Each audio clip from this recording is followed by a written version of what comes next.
Donc, je ne vais pas ajouter d'autres choses. Là. Je pense que ce qui a eu à être dit, ça a été dit. Donc, le baptême d'eau, c'est quelque chose qui quand on devient croyant, puis pour moi, juste vous dire que Jésus-Christ n'est pas une religion, mais Jésus désire vivre une relation personnelle avec nous. Jésus n'est pas une histoire de religion, mais une histoire de relation, une histoire de transformation, de vie qui change radicalement.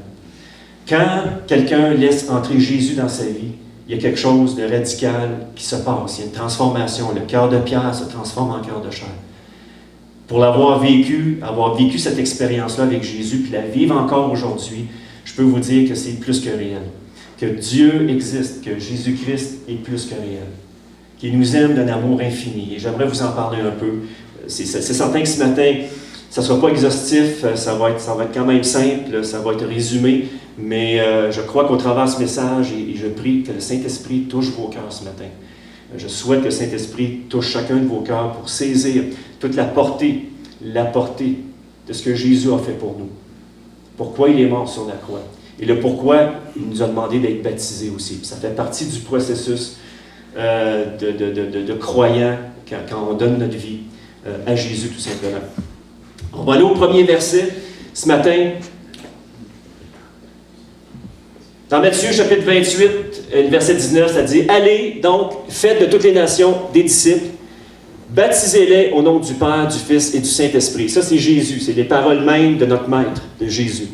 Jésus est le Maître, nous sommes ses disciples. Si on est des croyants, au vrai sens du terme, authentiques, on fait ce que le Maître nous dit, on fait ce que le Saint-Esprit nous dirige à faire tout simplement dans la parole. Et dans, Jésus nous dit, si quelqu'un m'aime, il garde ma parole. Et ça nous dit ici, baptisez-les au nom du Père, du Fils et du Saint-Esprit. On va aller à la prochaine diapositive. J'en ai juste 4. Ça ne sera pas long, vous allez voir. Ça ne sera pas douloureux ce matin. OK. Le verbe baptiser, donc le verbe là, baptisez-les, baptiser, c'est baptizo, qui signifie immerger complètement dans l'eau. Donc, si on regarde le vrai terme grec, le vrai sens grec du mot, du verbe ici, ça veut dire immerger, pas juste asperger, immerger complètement dans l'eau. Et c'est un commandement simplement de notre Seigneur Jésus. Et dans Éphésiens chapitre 4, verset 5, on l'a pas au tableau aussi, l'apôtre Paul mentionne qu'il y a un seul baptême, Le baptême d'eau, commandé par Jésus, c'est le symbole de notre nouvelle naissance qui nous identifie avec la mort, l'ensevelissement et la résurrection de notre Seigneur Jésus-Christ. Donc le baptême d'eau symbolise la mort à notre ancienne vie et notre résurrection à une nouvelle vie en Jésus. En venant à Jésus, je meurs à mon ancienne vie pour vivre une nouvelle vie en Jésus, et le baptême symbolise tout cela. Donc, quand on descend dans l'eau, nous nous identifions à la mort de Jésus-Christ pour mourir à notre ancienne vie, et lorsque nous sortons de l'eau, nous nous identifions à la résurrection de Jésus et de notre désir de marcher dans cette nouvelle vie avec lui. Celui qui croira, qui sera baptisé, sera sauvé. Ça fait partie de tout ce processus-là que Jésus nous demande de passer au travers, et toujours par sa grâce. Donc, le baptême d'eau, c'est simplement le témoignage d'appartenance qui connecte la personne qui se fait baptiser directement avec Jésus, avec son Église, avec le royaume de Dieu. Il y a des électriciens ici. Quand quelque chose n'est pas connecté, ça ne marche pas. Mais si tu connectes une ampoule correctement, elle va s'allumer. Et le fait de venir à Jésus, ben, ça allume notre ampoule spirituelle, et Jésus vient nous éclairer, il nous allume par sa grâce, par sa puissance, et par une nouvelle naissance, par un cœur régénéré. On va en parler de ça sommairement. Donc, la condition pour être baptisé dans l'eau, OK? C'est quoi la condition? Mais premièrement, c'est de demander sincèrement pardon, la repentance, pour tes péchés envers Dieu à travers le sacrifice parfait de Jésus. Vient ensuite la nouvelle naissance. Donc, ça se fait tout dans un processus successif. Le Saint-Esprit le fait en nous. Vous savez, la Bible nous dit qu'il n'y a personne qui vient au Père, il n'y a personne qui donne sa vie à Dieu sans que le Saint-Esprit initie ça dans le cœur de la personne. Moi, là, quand je suis venu à Jésus, c'est parce que Dieu, dans sa grâce, il a initié ça en moi. Moi, j'étais mort à ces choses. Moi, J'étais complètement perdu, là. Je m'en allais directement là, à la perdition. Là. Ma vie était complètement perdue. Et Dieu, dans son amour, sa grâce, a permis que je rentre en contact avec sa parole, avec sa grâce, avec son amour, puis avec la solution pour la vie éternelle. Jésus, qui a pris ma place à la croix. La Bible nous dit, car tous ont péché, ils sont privés de la gloire de Dieu, mais ils sont gratuitement justifiés et pardonnés par la grâce qui est en Jésus. Et c'est ça, la beauté de toute chose. Je n'ai pas besoin de faire quelque chose par mes propres forces. Ce n'est pas par nos propres œuvres ou par nos propres mérites qu'on peut gagner le ciel. Jésus l'a gagné à notre place. Jésus a déjà fait tout le travail à notre place. Jésus a pris nos péchés, a pris nos fardeaux, a pris nos manquements, a pris nos fautes.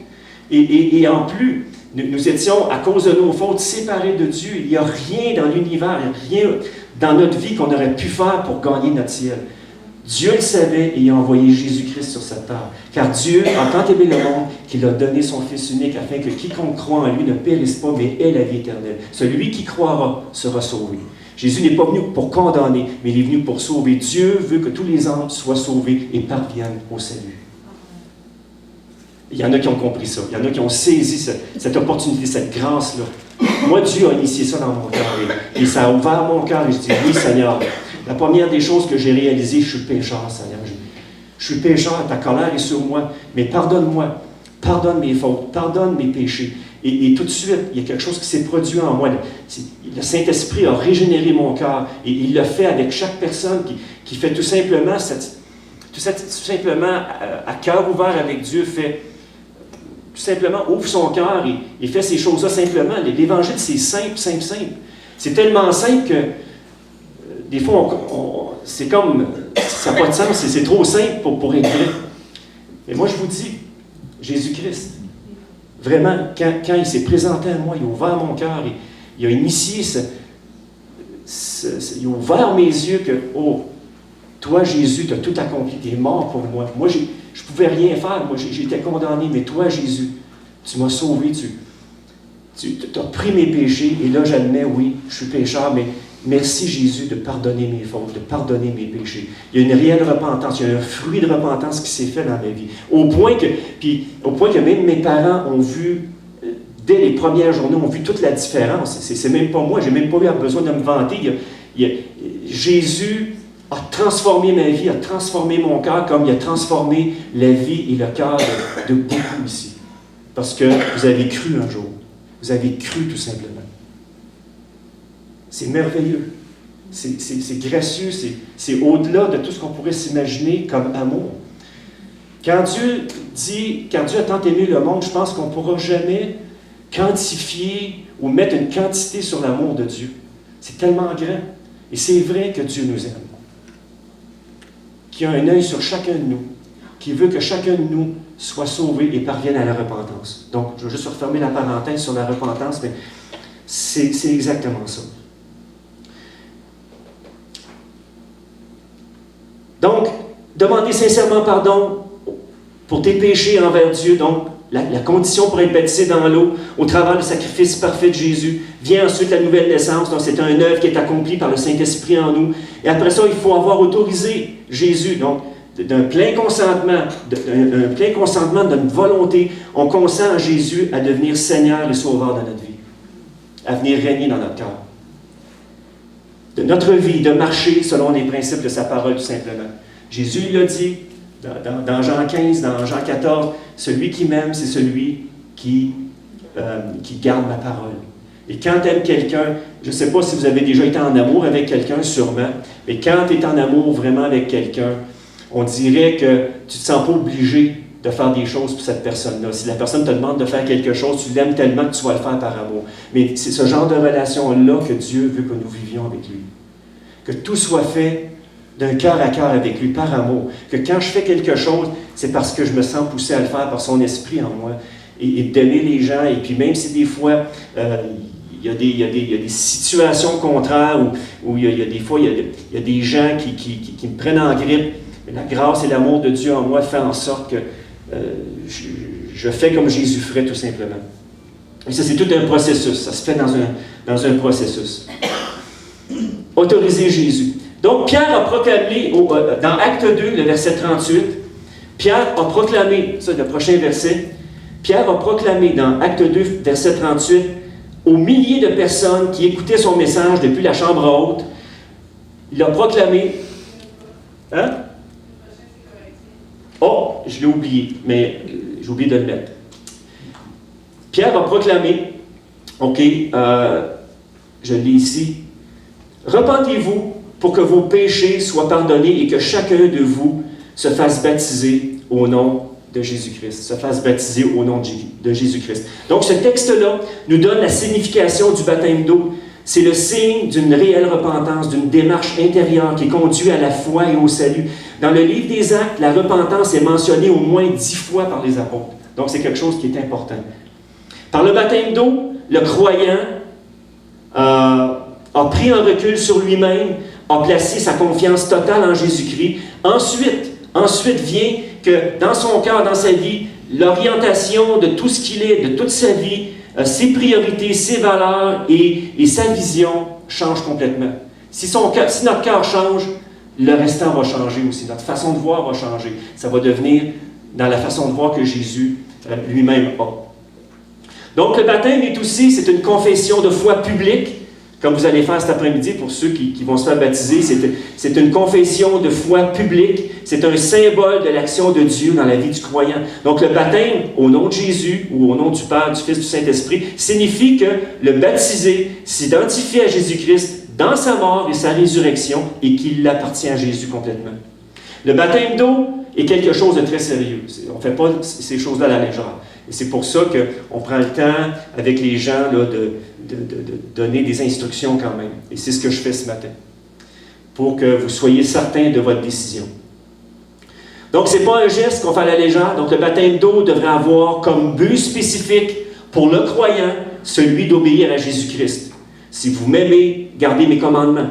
C'est d'accepter volontairement qu'il règne en Seigneur et Sauveur sur notre vie. Et quand je dis, si vous gardez mes commandements, c'est celui qui m'aime. Mais laissez-moi vous dire qu'il y a encore une grâce qui nous aide à garder ces commandements. Parce que toute seule, on ne peut pas les garder. On doit laisser son esprit en nous aider à faire le travail. Amen, c'est bon? Donc, le baptême d'eau se fait habituellement au nom du Père. OK, je viens de le dire. Donc, notre exemple et notre standard de vie sont en Jésus-Christ. Jésus a été lui-même baptisé par immersion. D'autres exemples dans la Bible sont mentionnés. Donc, Paul a été baptisé immédiatement après sa conversion. Philippe a baptisé le ministre éthiopien. Il ne comprenait pas le livre d'Ésaïe. Je pense que c'était le chapitre 53 d'Ésaïe, puis il ne comprenait pas. Philippe est arrivé, il a aidé à comprendre. Il a cru en Jésus, il s'est fait baptiser. Il y avait un point d'eau qui était juste là, et puis pas loin, et puis il s'est fait baptiser dans ce point d'eau-là, tout simplement. Ensuite, on voit dans Acte 10, Corneille, toute la maison de Corneille a été baptisée après avoir reçu la plénitude du Saint-Esprit. Ils ont reçu, Pierre prêche la parole, eux, ils sont, si on veut, ils ne sont pas des Juifs, ils sont des gentils, ils sont là, et puis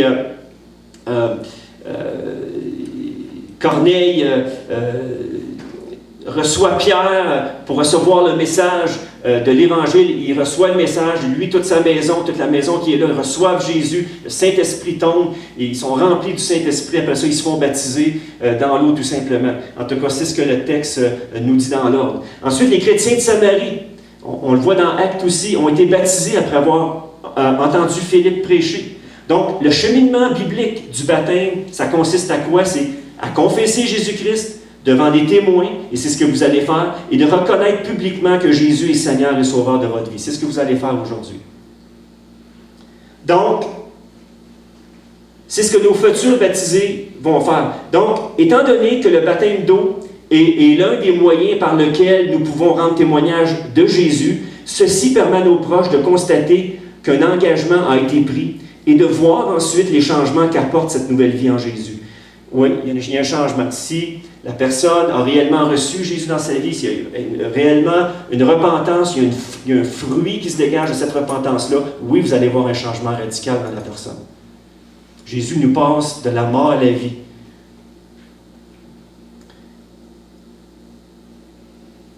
Je le répète, à travers le baptême, nous nous identifions totalement à Jésus. Nous devenons ses disciples à part entière. Un disciple qui abandonne son ancienne vie en plaçant toute sa confiance en Jésus-Christ en tant que Seigneur et Sauveur de sa vie.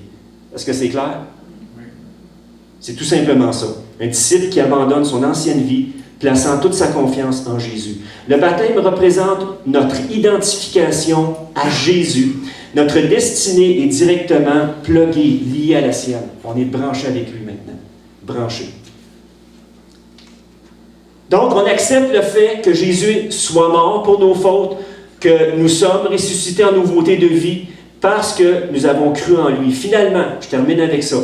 Par le baptême, nous quittons complètement les principes de ce monde de ténèbres qui mènent à la mort éternelle pour entrer dans la vie nouvelle et éternelle, dans une nouveauté de vie avec Jésus. Nous entrons dans une nouveauté de vie. Le moment où tu donnes ta vie à Jésus, que tes péchés sont pardonnés, que tu passes par les eaux du baptême, que tu t'identifies à Christ devant lui, devant les hommes. Gloire à Dieu. Gloire à Dieu. Tu es branché éternellement avec lui. Amen. Ça, c'est merveilleux. Le jour où quelqu'un donne sa vie à Jésus, il y a un reset total qui se fait dans sa vie. Un reset total. Moi, je suis technicien de métier. Et je sais que parfois, quand un ordinateur bug ou une machine bug, on fait un reset. On la reprogramme de la bonne façon. Pour qu'elle puisse fonctionner de la bonne façon. Dieu, c'est ce qu'il fait dans notre cœur. Il vient nous resetter. Il fait un reset. Notre ancienne vie est complètement oubliée. Et il y a un nouveau formatage, il y a un nouveau reset qui se fait dans notre vie, une nouvelle vie qui commence avec lui. C'est ni plus ni moins que ça. En termes simples. En termes simples. Donc, le jour où quelqu'un donne sa vie à Jésus, il y a un reset total, un changement de cœur, un cœur de chair au lieu du cœur de pierre, et un changement de position dans le ciel. Oui, un changement de position dans le ciel aussi. Ton état spirituel change complètement de mort. Tu passes en enfant de Dieu, enfant du Père Céleste. Et je vais vous lire des versets ce matin et je termine avec ces versets-là qu'on va prendre le temps de lire ensemble. Prochain verset. Merci beaucoup, Ariane. Hein? Oui, donc juste celui-là en premier.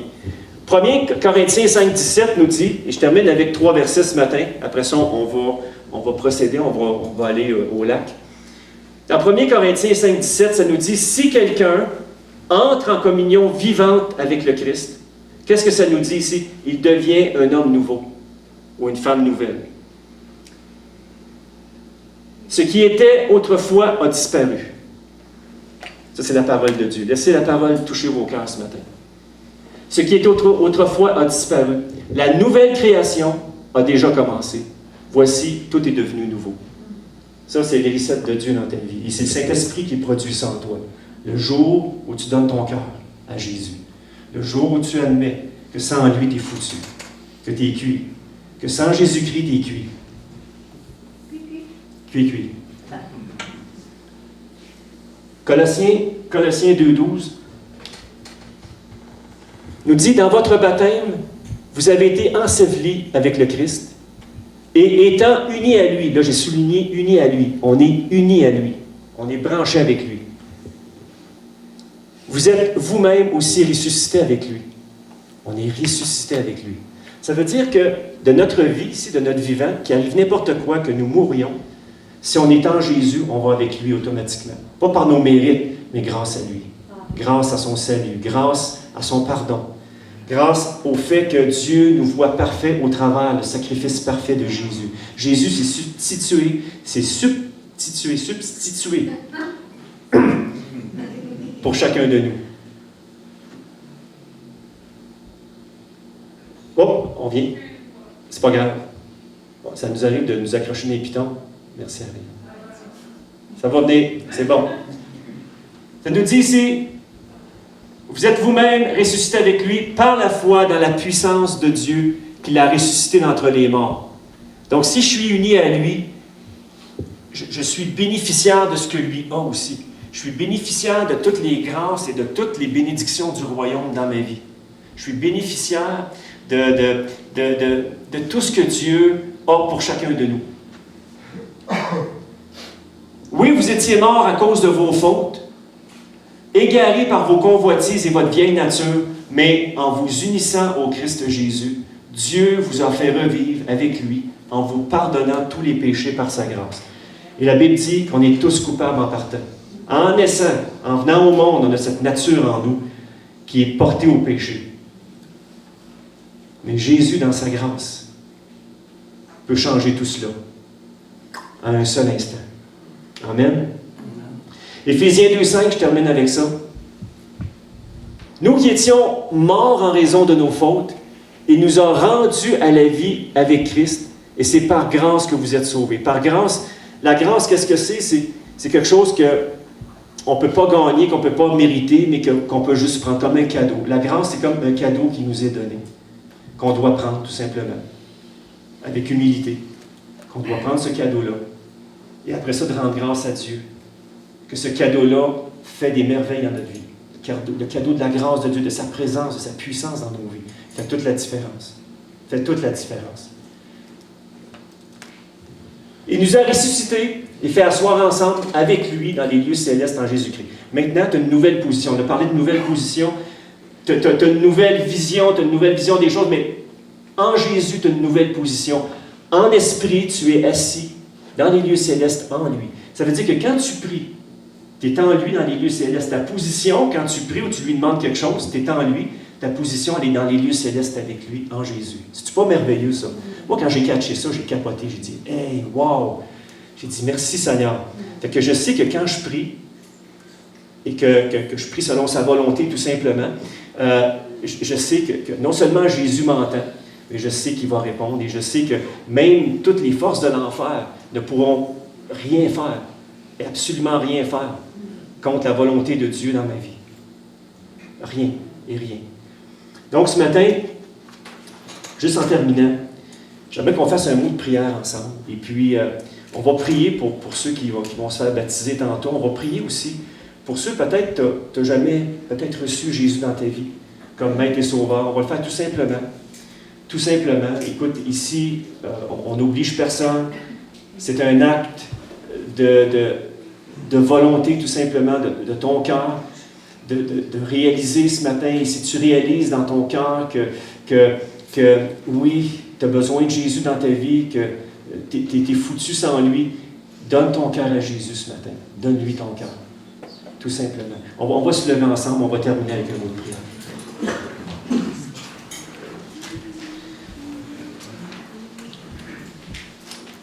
Ah, merci Seigneur. Seigneur Jésus, ce matin, c'est avec simplicité que je viens devant toi, et pour chaque personne dans ce lieu, et pour moi-même aussi. Seigneur, c'est par grâce que tu m'as sauvé, c'est par grâce que tu as sauvé beaucoup de personnes ici.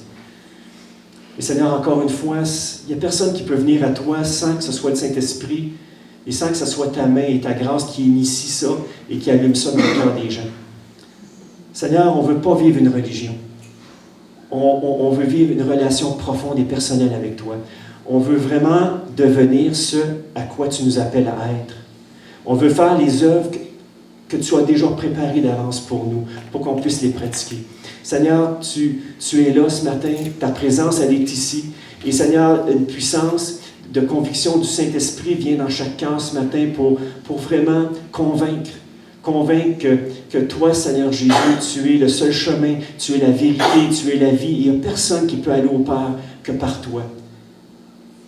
Donc, Seigneur, ce que je te prie ce matin, c'est de toucher chaque cœur, d'ouvrir chaque cœur de ceux qui n'ont pas peut-être donné leur vie à toi ou qui réalisent ce matin que, oups, Seigneur, oui, j'ai besoin de toi. Donc, on va faire une prière ensemble, une prière simple. Seigneur Jésus, je viens à toi ce matin, en reconnaissant que sans toi, ma vie n'a aucun sens. Et que le seul sens à ma vie, c'est toi. C'est la destinée que tu as prévue pour moi, de toute éternité. Seigneur Jésus, viens dans ma vie. Viens dans mon cœur.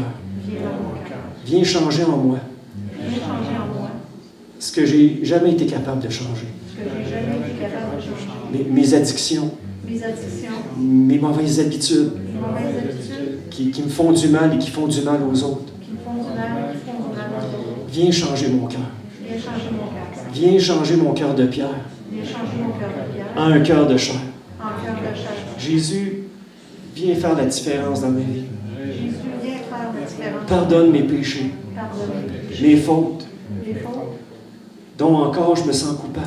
Encore, je me sens coupable. Pardonne mes fautes. Pardonne mes fautes. Viens me libérer Viens me libérer. de toute culpabilité. Viens faire ton œuvre en moi. Viens faire ton œuvre. Que ton esprit que ton esprit vienne éternellement vienne éternellement habiter en moi. habiter en moi. Jésus, je te demande ta grâce. Je te Je te demande ta grâce. Je te demande de m'amener